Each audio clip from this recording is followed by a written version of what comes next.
Hello friends, বাইরে নির্মলে তোমাদের প্রত্যেককে অভিনন্দন জানাই। তোমরা জানো যে সুপ্রিম কোর্ট, মহামান্য সুপ্রিম কোর্ট আজকে West Bengal school service commission SLST examination সংক্রান্ত একটি গুরুত্বপূর্ণ রায় দিয়েছে। তো এই গুরুত্বপূর্ণ রায় বা জাজমেন্ট সম্পর্কেই আজকে আমরা আলোচনা করব। তো এই ভিডিওতে আমরা নতুন রিক্রুটমেন্টের যেমন কিছু ইনফরমেশন নিয়ে আলোচনা করব, তার সঙ্গে সঙ্গে অত্যন্ত ব্রিফলি আমি তোমাদেরকে বলবো যে তোমরা প্রিপারেশন কিভাবে নেবে, অর্থাৎ প্রিপারেশন স্ট্র্যাটেজি তোমাদের কেমন হবে।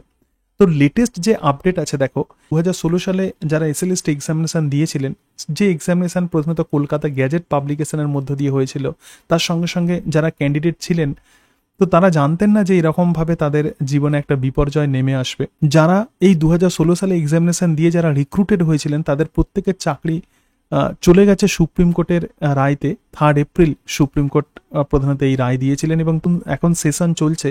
তো এই সেশনের মাঝখানে এরকমভাবে প্রায় 26,000 প্রধানত শিক্ষক এবং অশিক্ষক কর্মচারীর চাকরি বাতিল করে দেওয়ার ফলে স্কুলের মধ্যে প্রবল একটা সংকট তৈরি হয়েছিল এবং সেই কারণের জন্য ওয়েস্ট বেঙ্গল গভর্নমেন্ট সুপ্রিম কোর্টে অ্যাপিল করেছিলেন এবং সুপ্রিম কোর্ট এটা ঘোষণা করেছে যে সুপ্রিম কোর্টের রায়তে যাতে কোনোভাবে স্টুডেন্টসরা ডিপ্রাইভ না হয় এবং সেই কারণের জন্য সুপ্রিম কোর্ট আজকে বলেছে যে যারা আনটেন্টেড যে সমস্ত ক্যান্ডিডেট, মানে যারা কোনো রকম করাপশন করে যারা চাকরি পায়নি, তো তারা কিন্তু স্কুলে যেতে পারবেন এবং স্কুলে যেতে পারবেন কতদিন পর্যন্ত? Continue there service up to 31 December 2025। অর্থাৎ আগে তারা যেরকমভাবে চাকরি করতেন তো সেরকম তারা স্কুলে যাবেন এবং স্কুলে গিয়ে তারা পড়াবেন, স্টুডেন্টসদেরকে পড়াবেন এবং 31 ডিসেম্বর 2025 পর্যন্ত কিন্তু তাদের চাকরি থাকবে। তারপরে তার মধ্যে কিন্তু স্টেট গভর্নমেন্ট এবং তার সঙ্গে সঙ্গে স্কুল সার্ভিস কমিশনকে কিন্তু ফ্রেশ রিক্রুটমেন্ট করতে হবে, ঠিক আছে? অর্থাৎ এই আনটেন্টেড ক্যান্ডিডেটরা তাদের কিন্তু স্যালারি তারা ড্র করতে পারবে। অর্থাৎ allow untainted class 9 to 12 teachers till the fresh recruitment. যতদিন না পর্যন্ত ফ্রেশ রিক্রুটমেন্ট হচ্ছে ততদিন পর্যন্ত ক্লাস 9, 10 এবং তার সঙ্গে সঙ্গে 11, 12 লেভেলে যারা রিক্রুটেড হয়েছিলেন স্কুলগুলোতে 2016 সালের এক্সামিনেশনের মধ্য দিয়ে, তারা কিন্তু এখন স্কুলে যেতে পারবেন এবং যেরকমভাবে তারা স্যালারি পান সেরকম তারা স্যালারি পাবেন, যেগুলো নিয়ে প্রচুর কনফিউশন হচ্ছিল, বিভিন্ন রকমের বিতর্ক তৈরি হচ্ছিল। কিন্তু court declined to grant such relief for group C and the group D employees. অর্থাৎ কোর্ট এটা বলছে যে গ্রুপ সি এবং গ্রুপ ডিতে সব থেকে বেশি করাপশন হয়েছে এবং সেই কারণের জন্য গ্রুপ সি এবং গ্রুপ ডি যে সমস্ত এমপ্লয়ি যারা আনটেন্টেড এবং টেন্টেড এবং আনটেন্টেড যে কোনো ক্যান্ডিডেট কিন্তু স্কুলে কিন্তু এই মুহূর্তে জয়েন করতে পারবে না, যেহেতু টিচাররা পড়ান এবং গভর্নমেন্ট যেহেতু এটা অ্যাপিল করেছে যে সেশনের মাঝখানে যেহেতু এরকম একটা ডিসিশন নেওয়া হয়েছে সেই জন্য স্টুডেন্টসরা ডিপ্রাইভড হচ্ছে। তো ছাত্রছাত্রীরা যাতে কোনোভাবে ডিপ্রাইভ না হয়, তো সেই কারণের জন্যই সুপ্রিম কোর্ট আজকে এই রায় দিয়েছে। এক্সামিনেশন কবে হবে, নোটিফিকেশন কবে পাবলিশড হবে, এই সম্বন্ধেও কিন্তু সুপ্রিম কোর্ট একটি রায় দিয়েছে এবং সেই কারণের জন্য আমাদের মধ্যে যে একটা কনফিউশন ছিল, আমরা একটা চিন্তা করছিলাম যে নোটিফিকেশন কবে পাবলিশড হবে, এক্সামিনেশন কবে হবে, তার একটা পিকচার কিন্তু আমাদের হাতের কাছে চলে এলো। দেখো, West Bengal school service commission complete the fresh recruitment for the post of assistant teacher of class 9 and 10 and 11 and 12।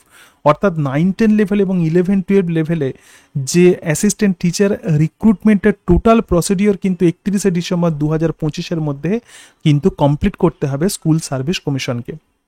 Supreme court 3 April যে রায় দিয়েছিল তাতে এটা বলেছিল যে 3 মাসের মধ্যে যারা চাকরি করতেন, দেখো এই রায়ের মধ্য দিয়ে অনেক টিচার বা অনেক কর্মচারী প্রধানত তাদের কাজ হারিয়েছেন।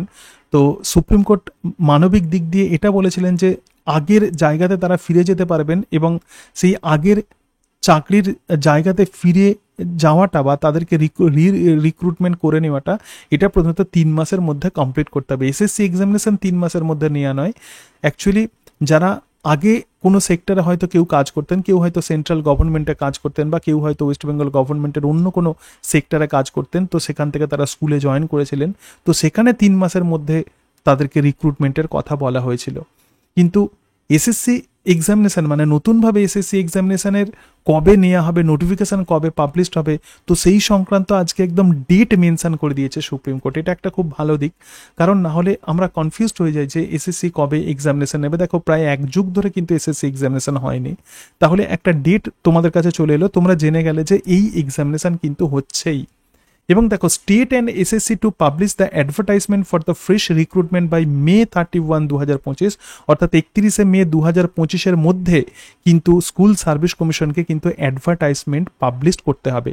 এবং এই অ্যাডভার্টাইজমেন্টের মধ্য দিয়েই কিন্তু আমরা জানতে পারবো যে শুধুমাত্র 2016 সালে যারা এক্সামিনেশন দিয়েছিলেন তারা পরীক্ষাতে বসতে পারবেন, নাকি ফ্রেশাররাও বা ফ্রেশ ক্যান্ডিডেটরাও পরীক্ষাতে বসতে পারবেন।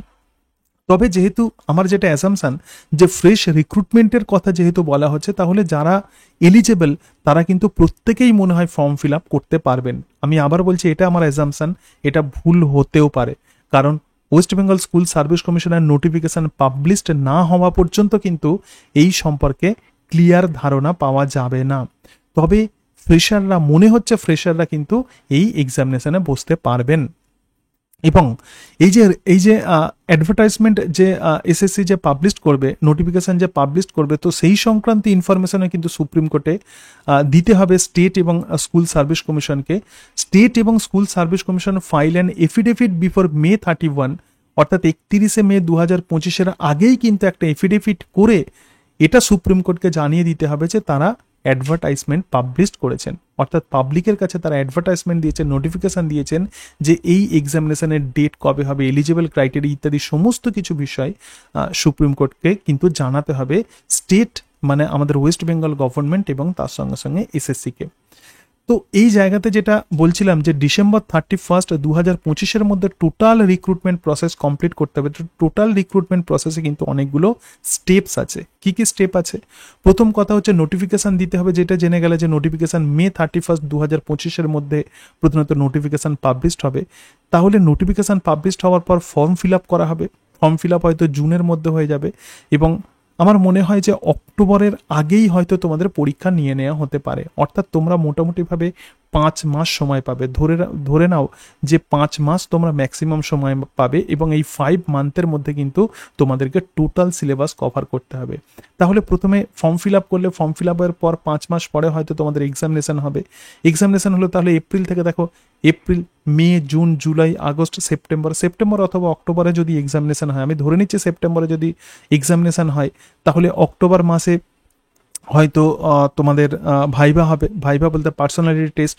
এবং নভেম্বরের মধ্যে হয়তো কাউন্সেলিং হবে এবং ডিসেম্বরের মধ্যে টোটাল রিক্রুটমেন্ট করা হবে। এতগুলো পোস্টের রিক্রুটমেন্ট কিন্তু একটু সময় লাগবে। তো সেই কারণের জন্য যে সাবজেক্টের যে এক্সামিনেশন সেটা কিন্তু খুব দ্রুতই নেওয়া হবে। মোটামুটি 4 থেকে 5 মাস, আমার মনে হয় ম্যাক্সিমাম 5 মাসের মধ্যেই কিন্তু এই এক্সামিনেশন তোমাদের নিয়ে নেওয়া হবে। কারণ আফটার এক্সামিনেশন ইন্টারভিউ নিতে হবে। অনেক সাবজেক্ট আছে, অনেক ক্যান্ডিডেট আছে, তাদেরকে ইন্টারভিউ নিতে হবে, তারপরে তাদের কাউন্সেলিং করা হবে ইত্যাদি বিভিন্ন বিষয় থাকে।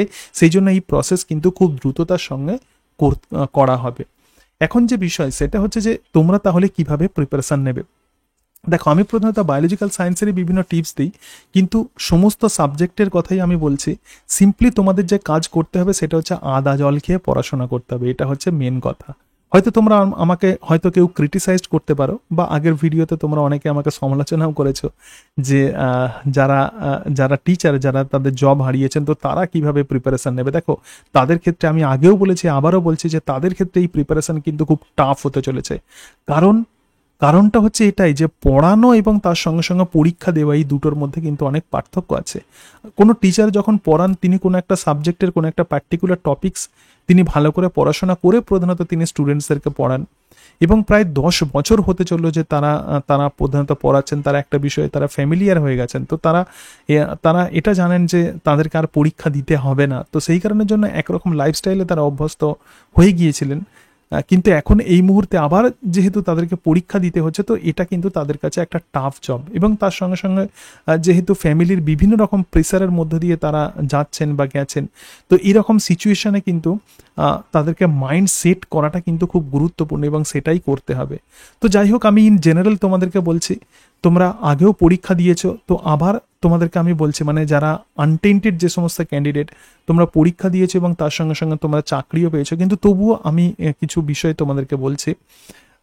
তো দেখো, এই ধরনের এক্সামিনেশনে কিন্তু ক্র্যাক করতে গেলে, তো এরকম যে ক্যান্ডিডেট যারা প্রধানত এই এক্সামিনেশনে ক্র্যাক করেছেন তাদের সংখ্যাটা 26,000, কিন্তু পরীক্ষা দিয়েছিল কতজন? 22 লাখ ছেলে মেয়ে পরীক্ষা দিয়েছিল। তাহলে বাকি যারা চাকরি পাননি, তো তারা কেন পাননি সেটাকে একটু অ্যানালাইসিস করতে হবে। ঠিক আছে? অন্যান্য বিতর্ক আমি সব দূরে সরিয়ে রাখছি, আমি তোমার কথা বলছি। দেখো তোমার হাতে যেটা আছে তো সেটাই আমি তোমাদেরকে বলছি। তো তারা কেন পাননি, কি জন্য পাননি, সেই সব অ্যানালাইসিসে আমি আবার বলছি আমি যাচ্ছি না। কিন্তু এখন তোমাদেরকে যে কাজ করতে হবে সেটা হচ্ছে যে সিলেবাস, এই যে সিলেবাস দেখতে পাচ্ছ, এই সিলেবাসের ইচ অ্যান্ড এভরি টপিকস কিন্তু তোমাদেরকে কভার করতে হবে। যদি এরকম হয় টাইম যদি শর্ট থাকে তাহলে কোনো টপিকস হয়তো তুমি ডিপ লেভেলে পড়তে পারছো না, কিন্তু সেই টপিক সম্পর্কে কিন্তু কিছু না কিছু আইডিয়া তোমাকে অবশ্যই রাখতে হবে, রাইট? তাহলে প্রত্যেকটা টপিকস কিন্তু তোমাদেরকে পড়তে হবে, যেগুলো ডিপ লেভেলে পড়েছো সেটাও যেমন পড়তে হবে, তার সঙ্গে সঙ্গে এরকম যদি কোনো হয় যে তুমি হয়তো ডিপ লেভেলে পড়ার সময় পাচ্ছ না, তখন কিন্তু সেই সম্পর্কে কিন্তু আইডিয়াও তোমাকে কিন্তু রাখতে হবে। This is very very important. প্রত্যেকটা টপিক সম্পর্কে আইডিয়া রাখতে হবে। থিওরি যেমন পড়তে হবে, তার সাথে সাথে এমসিকিউ কিন্তু প্র্যাকটিস করতে হবে, প্যারালালি এমসিকিউ কিন্তু প্র্যাকটিস করতে হবে। আমি আবার বলছি, যেহেতু এক্সামিনেশন এমসিকিউ প্যাটার্নে মোস্ট প্রবাবলি হবে, তো সেই কারণের জন্য এমসিকিউও কিন্তু তোমাদেরকে প্র্যাকটিস করতে হবে। আগের এক্সামিনেশনের থেকে আমার মনে হয় যে খুব বেশি চেঞ্জ হবে না। যে সিলেবাস বায়োলজিক্যাল সায়েন্সে বলছি বা অন্যান্য সাবজেক্টে ঠিক বলতে পারছি না, কিন্তু বায়োলজিক্যাল সায়েন্সের কথা বলছি, যে সিলেবাস আছে আমার মনে হয় যে এই সিলেবাস খুব বেশি চেঞ্জ হবে না। এতদিন ধরে তোমরা যে প্রিপারেশন নিয়েছো, যে পড়াশোনা করেছো, আমার মনে হয় যে সেটা খুব একটা বেকার যাবে না। সুতরাং এই সিলেবাসের প্রত্যেকটা টপিকস তোমাদেরকে পড়তে হবে। সুতরাং সমস্ত সাবজেক্টে, শুধুমাত্র বায়োলজিক্যাল সায়েন্স নয়, সমস্ত সাবজেক্টে each and every topics cover করতে হবে। এবং কোনো টপিকস যদি ডিপ লেভেলে কভার করতে না পারো, সেই সম্পর্কে কিন্তু আইডিয়া অবশ্যই রাখতে হবে। তার সাথে সাথে এমসিকিউও কিন্তু তোমাদেরকে প্র্যাকটিস করতে হবে। বায়োলজিক্যাল সায়েন্সে তোমরা যারা পরীক্ষা দেবে 9-10 লেভেল এবং 11-12 লেভেলে, তাদেরকে কিন্তু 3টে সাবজেক্টই পড়তে হবে, জুলজি, ফিজিওলজি এবং বোটানি। তো 3টে সাবজেক্টই পড়তে হবে। তো এই সম্পর্কে যদি কোনো রকমভাবে ফার্দার নতুন নোটিফিকেশানে যদি কোনো কিছু চেঞ্জেস হয় সেটা তখন দেখা যাবে, কিন্তু এখন এটা মেন্টাল প্রিপারেশান নাও যে তোমাদেরকে 3টে সাবজেক্টই পড়তে হচ্ছে। যার যে সাবজেক্ট আছে সেই সাবজেক্ট দিয়ে পড়া শুরু করো। কেউ যদি জুলজি নিয়ে পড়ে থাকো তাহলে সেই জুলজি দিয়ে স্টার্ট করে দাও। কেউ যদি বোটানি নিয়ে পড়ো সে বোটানি কে স্টার্ট করো। তো এরকমভাবে প্রধানত প্রিপারেশান নেওয়ার চেষ্টা করো, রাইট? তো এই হচ্ছে আজকের বিষয়। বিভিন্ন যে আজকে যে লেটেস্ট যে ইনফরমেশন, তো সেটাই তোমাদের সাথে শেয়ার করলাম। এরপরে আমি যদি কোনো রকম ইনফরমেশন পাই সেটা অবশ্যই তোমাদেরকে বলবো। তোমরা ইতিমধ্যে বিভিন্ন রকমের খবরের চ্যানেল, তার সঙ্গে সঙ্গে বিভিন্ন মিডিয়া থেকে তোমরা এই বিষয়গুলো জেনে গেছো, তবুও আমার মনে হলো যে এই সম্পর্কে আলোচনা করাটা প্রয়োজন, তো সেই জন্য আলোচনা করলাম। এই প্রসঙ্গে বলি যে যারা আনটেন্টেড ক্যান্ডিডেট আছেন, তো তারা হয়তো এই রায়েতে তারা হয়তো খুশি নন। তারা অ্যাকচুয়ালি চাইছিলেন যে কোনো একটা পার্মানেন্ট সলিউশন। এটা কিন্তু কোনো পার্মানেন্ট সলিউশন নয়, এটা কিন্তু টেম্পোরারি সলিউশন। আশা করি পার্মানেন্ট সলিউশন নিশ্চয়ই কিছু না কিছু বের হবে। এবং তার সঙ্গে সঙ্গে আমাদের শিক্ষামন্ত্রী এটা বলেছেন যে আনটেন্টেড এবং টেন্টেড এরকম একটা লিস্ট তিনি পাবলিশ করবেন, এবং সেই লিস্ট মোস্ট প্রবাবলি 21শে এপ্রিল সেটা পাবলিশ হতে চলেছে। কিন্তু সেই যে লিস্ট, এটা কিন্তু এসএসসি কিন্তু এটা দেয়নি। এটা যেটা দিয়েছে, যে লিস্ট যেটা পাবলিশ করবে সেটা কিন্তু সিবিআই যে লিস্ট দিয়েছে, তো সেই লিস্টটাই মনে হয় 21 তারিখ এসএসসি ওয়েবসাইটে হয়তো সেটা পাবলিশড হবে। এখন এই সমস্ত বিষয়গুলো পরবর্তীতে দেখা যাবে, কিন্তু তোমাদেরকে যে কাজ করতে হবে, তোমাদেরকে কিন্তু প্রিপারেশান নিতে হবে। আমি আগেও বলেছি, আবারও বলছি, যে খবর দেখো, খবরের প্রতি চোখ রাখো, কিন্তু সেগুলো দেখে বিভিন্ন বিষয়ে চিন্তা ভাবনা করে এখন সময় নষ্ট করার মতো সময় তোমাদের হাতে নেই। দৃষ্টি দিয়ে রাখো, তোমাদের হাতের কাছে যেটা আছে, হাতের মধ্যে যেটা আছে, সেটা হচ্ছে প্রিপারেশান নেওয়া। ভালো করে মন দিয়ে প্রিপারেশান নাও, ভালোভাবে প্রিপারেশান নাও। এবং আবার বলছি যে তোমরা হয়তো অনেকে কমেন্ট করতে পারো যে সমস্ত টিচার যারা জব হারিয়েছেন তারা কিভাবে প্রিপারেশান নেবেন, আপনি যতটা সহজে বলছেন এতটা ব্যাপারটা সহজ নয়। এটা সত্যিই এতটা সহজ নয়, কিন্তু ঘটনা হচ্ছে যে দেওয়ালে যদি পিঠ ঠেকে যায় তাহলে তো আমাদেরকে ঘুরে দাঁড়াতেই হয়। তো এখন সেই ঘুরে দাঁড়ানোর সময় প্রিপারেশান নিতে হবে, সিলেবাস কভার করতে হবে। যে সামগ্রিক বিষয় তোমাদেরকে প্রিপারেশান নিতে হবে, আদা জল খেয়ে প্রিপারেশান নিতে হবে। সিলেবাস যদি চেঞ্জ হয়, আমার মনে হয় যে খুব একটা সিলেবাস চেঞ্জ হবে না। তোমাদের কাছে যা হাতের কাছে যা সিলেবাস আছে আপাতত সেই সিলেবাস নিয়েই পড়াশোনা করো। আজকে তাহলে এই পর্যন্তই। সকলে ভালো থেকো। So thank you and that's it.